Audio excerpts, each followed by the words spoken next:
Hi, I'm Julian, your product specialist for all things connected at BRP. Let's explore using the all-new 10.25-inch touchscreen display with BRP Connect and Apple CarPlay.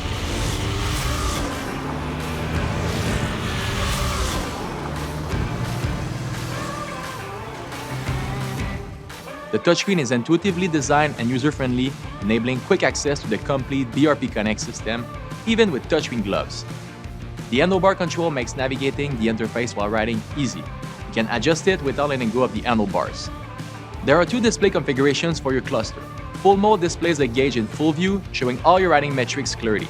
Split screen divides the screen in two. Gauge on the left side, applets and content on the right. Swipe the divider to switch between the display sizes or press the applet menu icon. You'll find a status bar at the bottom of the screen. It provides info like telltales, time of the day, even network signal strength if a phone is paired. Icons let you access key sections of the display. One of the main icons you'll see is the Quick Preferences.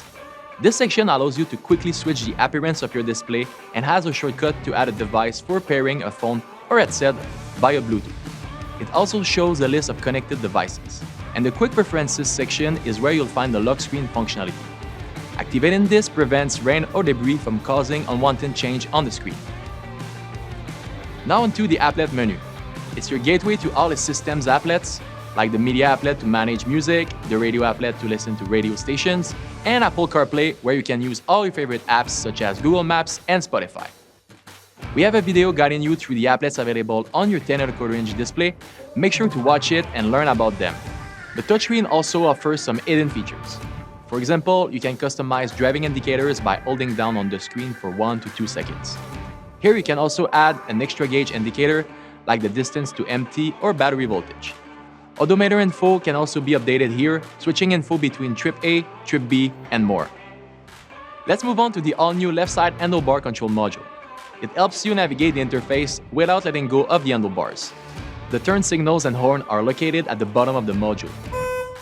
You'll find the light switches on the backside. Here we have a two-way up-down button with an OK button at the center for smooth navigation.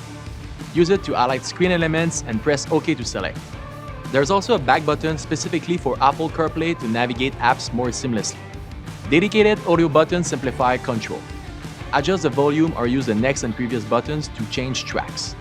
3 extra buttons have been added to the control module to easily perform specific tasks. The applet switcher button lets you switch between your favorite applets. A single click cycles through your applets, changing the screen content as you go. Hold the button down for a few seconds to return to full gauge view. Go to Preferences to manage your preferred applets and select Applet Switcher to add or remove apps and rearrange their order. When you're connected to Apple CarPlay, some applets in the Applet Switcher will open your last used app. For example, if you select the Media applet, it will open Spotify if that was your last used music app. The Right Settings button lets you adjust vehicle settings while on the move. A short press opens a sidebar to change settings like drive mode or audio output, and each press cycles through categories.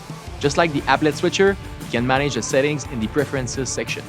The Voice Assistant button connects you to Siri or Google Assistant with a paired phone and headset.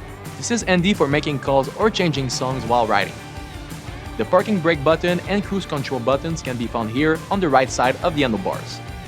For your safety, certain features on our 10.25-inch display are disabled while the vehicle is in motion. When you turn off the vehicle's engine, the display enters accessory mode so you can play around with it even when the vehicle isn't running. After a few minutes, the screen will power down automatically. If you prefer, you can also shut it off yourself. Your touchscreen shouldn't have any secrets left. Thanks for watching. Don't forget to subscribe to our YouTube channel for more Can-Am on-road how-tos and insider info. You can also find great content in the Owner's Zone section of our website. Now get out there and see you on the road!